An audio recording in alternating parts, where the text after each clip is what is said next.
Israel continues to root out the Hamas terrorists who savaged innocent civilians on October 7th, the political left here in America appears to be engaged in a loud public debate with itself over how exactly to differentiate indiscriminate slaughter and lawful self-defense.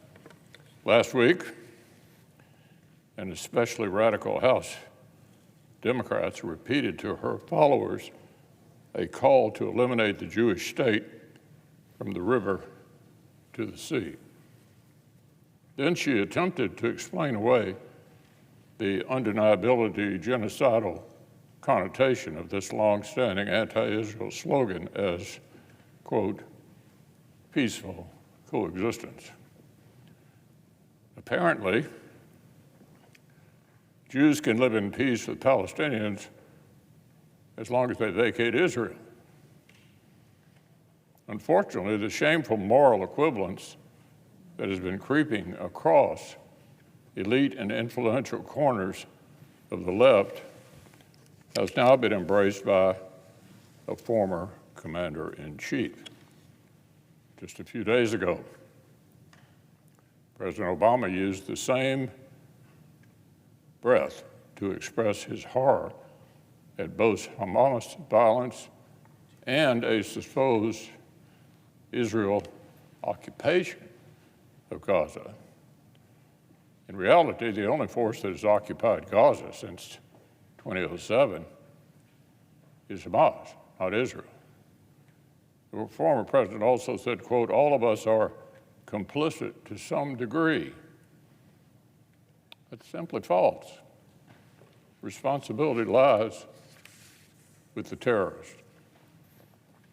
So, Madam President, perhaps President Obama has forgotten the bloody campaign to defeat ISIS, over which he presided, or the destruction of cities like Mosul and Raqqa in pursuit of medieval Islamic tyrants who terrorized innocent civilians.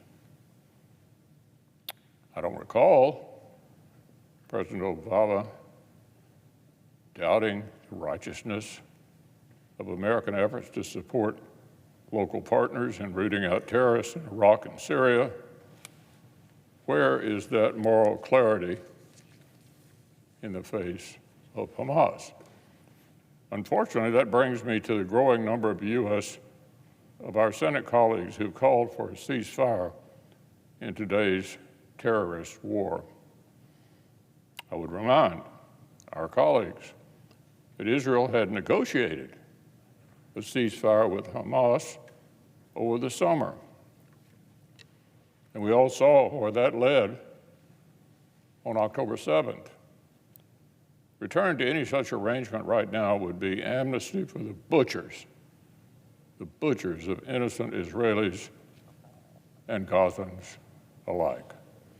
Once again, let's remember who the aggressor is. Hamas is blocking citizens from leaving Gaza City. Hamas has intentionally put its weapons caches inside schools, hospitals, and mosques, and is firing positions in the middle of civilian populations.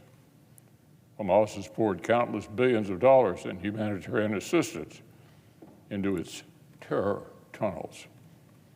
These people are not freedom fighters.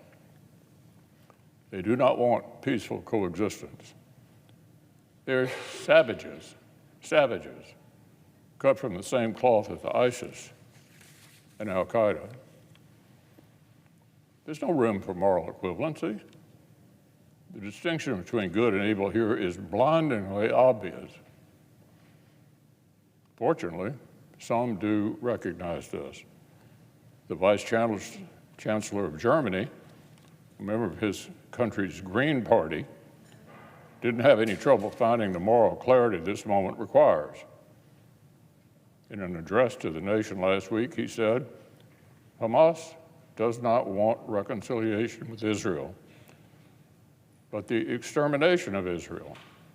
And this is why it is pivotal to make it clear that Israel's right to exist must not be relativized.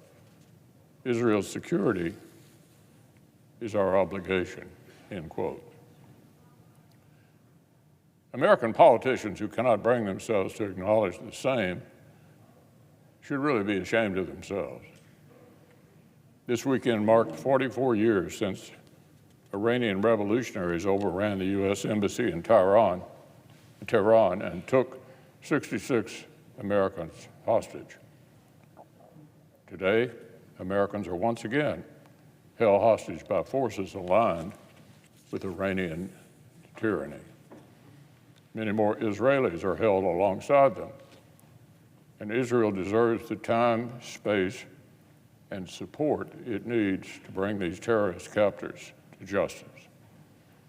In the days immediately following October 7th, I warned that President Biden would be pressured to withhold this support and that familiar and morally bankrupt calls for ceasefire would threaten Israel's ability to see its defensive operations through. And so here we are, nearly a month later, watching the movement to grant Hamas amnesty reach the highest levels of our government. War is a bloody business. That is the reality Israel faces.